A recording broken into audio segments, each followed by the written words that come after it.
ఏపీలోని ప్రజలందరికీ ఉచిత ఆరోగ్య బీమా పథకాన్ని వర్తింపజేసేలా ప్రతిపాదనలు సిద్ధమయ్యాయి. వీటిపై త్వరలో ఉన్నత స్థాయిలో జరిగే సమీక్ష సమావేశంలో చర్చించి అధికారిక నిర్ణయాన్ని తీసుకోనున్నారు.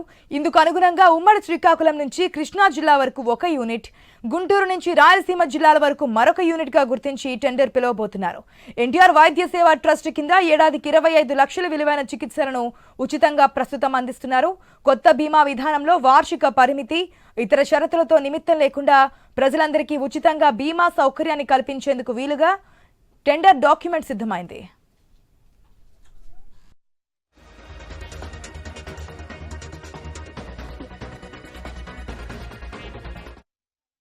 ప్రతి కుటుంబానికి ఇప్పుడున్న 25 లక్షల వార్షిక పరిమితి వైద్య సేవలు అలాగే కొనసాగుతాయి. అయితే ఏడాదికి 2.5 లక్షల వైద్య సేవలు ఉచితంగా అందించేలా టెండర్ పిలుస్తారు. ఆ పైన చికిత్సకు అయ్యే ఖర్చును ఎన్టీఆర్ వైద్య సేవ ట్రస్ట్ భరిస్తోంది. ఈ ఏడాది ఏప్రిల్ లేదా మే నుంచి బీమా విధానం అమల్లోకి వచ్చే అవకాశం ఉంది. ప్రజలందరికీ ఉచిత ఆరోగ్య బీమా కల్పనపై ఉన్నత స్థాయి సమీక్ష సమావేశంలో ప్రధానంగా చర్చ జరగనుంది. ఆ మేరకు ప్రతిపాదనల్లో కొన్ని మార్పులు చేర్పులు చేయనున్నారు. ప్రతి కుటుంబం తరపున ప్రభుత్వం చెల్లించాల్సిన ప్రీమియం 2,500 వరకు ఉండొచ్చని అంచనా.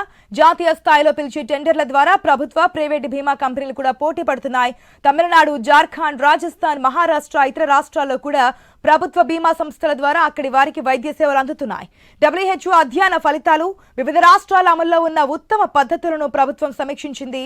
ఈ బీమాకు సంబంధించి మరిన్ని డీటెయిల్స్ మా ప్రతినిధి హరీష్ ద్వారా తెలుసుకుందాం. హరీష్, అందరికీ ఉచిత వైద్యానికి సంబంధించినటువంటి వ్యవహారం పైన ప్రభుత్వం ఇప్పటికే పెద్ద ఎత్తున అధ్యయనం చేసింది. ఎందుకంటే ఈ ఉచిత వైద్యానికి సంబంధించి, ఆరోగ్యానికి సంబంధించినటువంటి, ప్రజారోగ్యానికి సంబంధించినటువంటి అంశాలకు సంబంధించినటువంటి వ్యవహారాల పైన ప్రభుత్వం చాలా సీరియస్ గా హామీ ఇచ్చినటువంటి సిచ్యువేషన్ ఉంది. గతంలో జరిగినటువంటి పరిణామాల నేపథ్యంలో ఇప్పుడు కూటమి ప్రభుత్వం అధికారంలోకి వచ్చిన తర్వాత చేపట్టేటువంటి కార్యకలాపాలకు సంబంధించినటువంటి అంశాలకు సంబంధించినటువంటి వ్యవహారాలు కూడా ఇప్పుడు చర్చనీయాంశంగా మారాయి. అందులో భాగంగానే కూటమి ప్రభుత్వం తలపెట్టినటువంటి కార్యక్రమాల్లో భాగంగా పెద్ద ఎత్తున రాబోయేటువంటి రోజుల్లో అనుసరించాల్సినటువంటి వ్యూహాలకు సంబంధించి, ప్రజారోగ్యానికి సంబంధించి, అదేవిధంగా ఇన్సూరెన్స్ కంపెనీలకు సంబంధించి ఇప్పటికే ఎన్టీఆర్ వైద్య సేవ ద్వారా అందిస్తున్నటువంటి వైద్య సేవలు ఒక ఎత్తు అయితే కనుక ఇక రాబోయేటువంటి రోజుల్లో ఈ వైద్యానికి సంబంధించినటువంటి వ్యవహారాలకు సంబంధించినటువంటి అంశాలపైన కూడా